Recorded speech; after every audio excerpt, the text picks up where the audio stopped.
teori psikoanalisa. Menurut Sigmund Freud, teori ini berkaitan dengan alam bawah sadar seseorang sebagai salah satu aspek kehidupan. Peristiwa yang terjadi pada masa kanak-kanak sangat mempengaruhi kehidupan di masa selanjutnya. Sedangkan menurut Erikson, kehidupan seseorang yang dari lahir sampai mati dibentuk oleh pengaruh-pengaruh sosial yang berinteraksi dengan individu yang menjadi matang secara fisik dan psikologis. Dari eksperimen yang dilakukan oleh Skinner menghasilkan hukum-hukum belajar. Di antaranya yaitu, menurut Skinner, unsur yang terpenting dalam belajar adalah penguatan dan hukuman. Terdapat 7 prinsip yang dikembangkan oleh Skinner, antara lain teori kognitif sosial yang dikemukakan oleh Albert Bandura menyatakan bahwa faktor sosial dan kognitif serta faktor pelaku memainkan peran penting dalam pembelajaran. Menurut Bandura, proses mengamati dan meniru perilaku dan sikap orang lain sebagai model merupakan tindakan belajar. Teori Bandura menjelaskan perilaku manusia dalam konteks interaksi timbal balik yang berkesinambungan antara kognitif, perilaku, dan pengaruh lingkungan.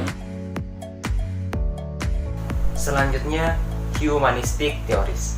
Yang pertama, menurut Butler.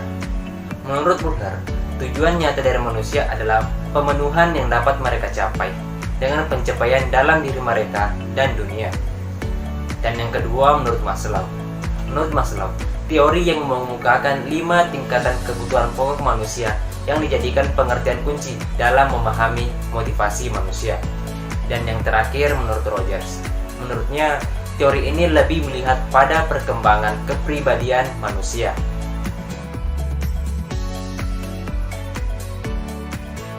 Selanjutnya kita akan membahas mengenai teori kognitif. Teori ini terbagi menjadi 2. Yang pertama yaitu teori kognitif Piaget yang lebih menekankan mengenai cara anak dalam beradaptasi terhadap lingkungannya. Kemudian selanjutnya yaitu teori kognitif Vygotsky yang lebih berpendapat mengenai bahwa peran orang tua ataupun orang-orang yang ada di sekitar sangat berpengaruh terhadap perkembangan anak, perkembangan mental anak dan sebagainya.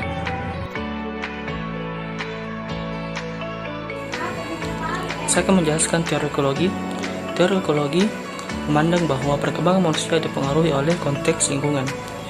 Hubungan timbal balik antara individu dengan lingkungan yang akan membentuk tingkah laku individu tersebut. Teori ekologi memandang bahwa perkembangan manusia dipengaruhi oleh 3 sistem, yaitu mikrosistem, ekosistem, dan makrosistem. 3 sistem ini membantu perkembangan individu dalam membentuk ciri-ciri fisik dan mental tertentu. Selanjutnya adalah teori etologi. Etologi adalah ilmu yang mempelajari mengenai kebiasaan atau karakter. Adapun pandangan teori etologi dari beberapa tokoh yaitu yang pertama, menurut pandangan Kinde, ia memandang bahwa perilaku sangat dipengaruhi oleh biologi dan evolusi. Selanjutnya adalah Lawrence menyatakan bahwa etologi menekankan perilaku yang sangat dipengaruhi oleh adanya biologi. Terkait dengan evolusi dan ditandai dengan periode penting, selanjutnya adalah menurut John Bowlby menyatakan bahwa kedekatan pada pengasuh selama 1 tahun pertama kehidupan memiliki konsekuensi penting sepanjang hidup.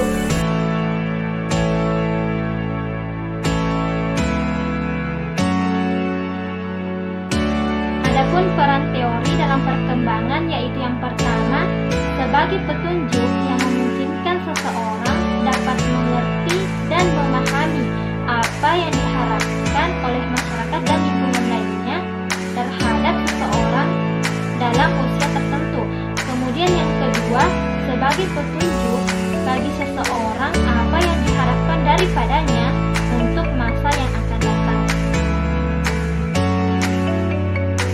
Not only that, if we learn human development theory, we will gain a better understanding of one's our life experiences.